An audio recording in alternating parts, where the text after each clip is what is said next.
Students, अभी आपके सामने एक प्रॉब्लम है कॉलिजन चैप्टर का। A ball hits obliquely to a fixed horizontal surface with speed u at an angle theta with the vertical. If the coefficient of restitution is e, find the velocity of the ball after collision. ये एक सवाल है, interesting question है collision chapter से। सवाल क्या कह रहा है पहले उसको देखेंगे हम लोग। ये हमारे पास एक फिक्स्ड हॉरिजॉन्टल सरफेस है। इस फिक्स्ड हॉरिजॉन्टल सरफेस को एक बॉल ऑब्लिकली वर्टिकल से थीटा एंगल पे u स्पीड से हिट करता है। Speed u at an angle theta with the vertical. Ball collide किया, कोएफिशिएंट ऑफ रेस्टिट्यूशन दिया हुआ है e, find the velocity of the ball after collision. ये फाइंड आउट करना है। मान लीजिए let v is the velocity of the ball after collision।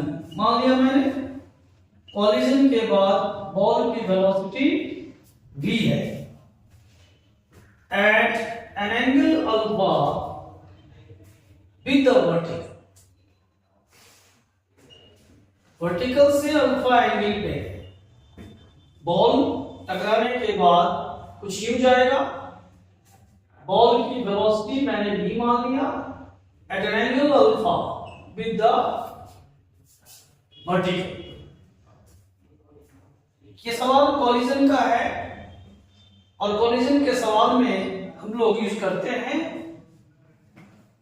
Laws of conservation of linear momentum and the Newton's experimental law of collision. Concept यहां पे ये है कि when the ball hits the surface obliquely, when the ball hits the surface obliquely, then along the normal direction there be impulsive force। Normal direction में impulsive force act करेगा, but no force along tangential direction.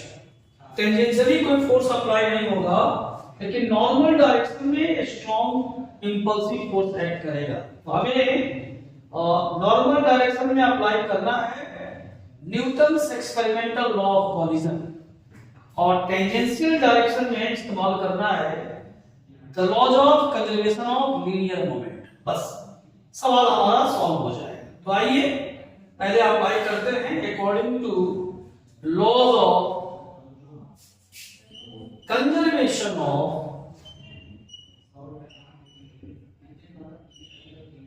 linear moment। किस direction में? Tangential direction में, because इस direction में कोई force नहीं है।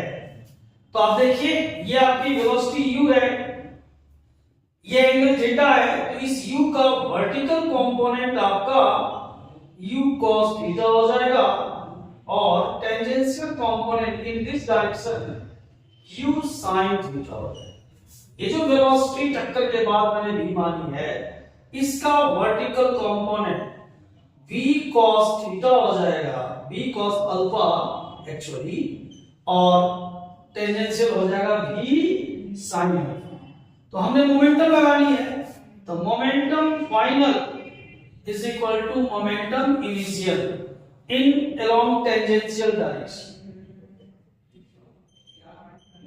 along tangential direction ये आपको टेंजेंशियल डायरेक्शन अप्लाई करना है। तो product of mass and velocity tangential mv sin theta just before m u, यहां पे sin अल्फा और mu sin थीटा। तो v sin alpha is equal to u sine theta. ये इक्वेशन आ गया नंबर 1 जो हमने अप्लाई किया, the laws of conservation of linear momentum along tangential direction. अब हम लोग अप्लाई करेंगे Newton's experimental law of collision along the normal direction. On applying Newton's experimental law of collision along normal direction।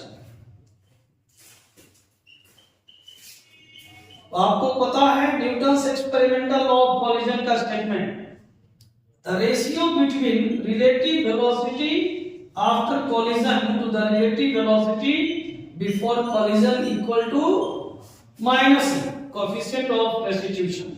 First body मैंने ball को माना, second body हमारा surface है।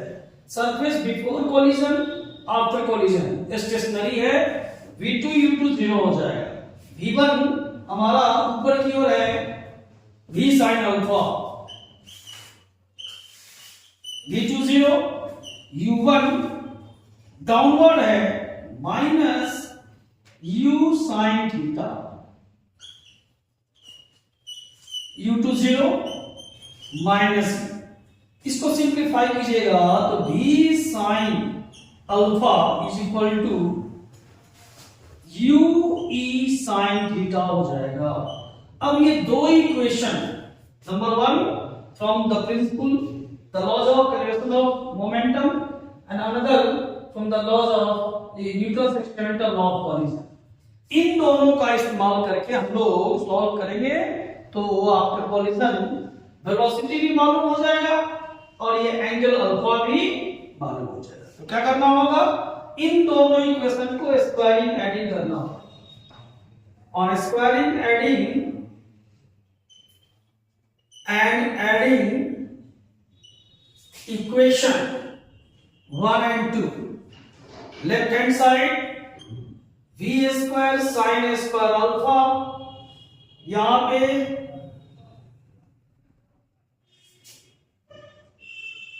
पे हमारा साइन नहीं था, ये वर्टिकल में कोसाइन था, cos theta, cos alpha cos theta, ये cos और ये cos थीटा। अब इन दोनों को स्क्वायरिंग एडिंग करके v square sine square alpha v square cos square alpha, right hand side में हो जाएगा u square sine square theta plus e square u square cos square theta. v square common ले लीजिए तो left hand side में sine square alpha cos square alpha, यहां से u square को कॉमन लेंगे, रिजल्ट होगा sign square theta e square cos square theta. अब इन दोनों को सॉल्व कीजिए तो 1 हो जाएगा, तो v is equal to ultimately हो जाएगा square root u square sine square theta e square cos square theta. अब दोनों इक्वेशन को डिवाइड कर दें, अगर 1/2 इसको इससे डिवाइड कर दें तो v sin alpha upon v cos alpha और यहां u sin theta upon e u cos theta, u cancel कीजिएगा तो फाइनल रिजल्ट ये जो एंगल का tan alpha is equal to tan theta by e। तो ये हो गया magnitude and direction of velocity of the ball after collision. अब इसी में आप कंडीशन अप्लाई कर सकते हैं कि अगर कॉलिजन इलास्टिक है, E की वैल्यू 1 रखेंगे तो alpha is equal to theta हो जाएगा, V is equal to U हो जाएगा। तो लाइट के साथ यही होता है, लॉज ऑफ रिफ्लेक्शन आप लोग बचपन से पढ़ के आए हैं। लाइट को स्ट्रीम ऑफ फोटोन भी माना गया, photon interact material particle elastically and hence the angle of incident equal to angle of reflection. Thank you.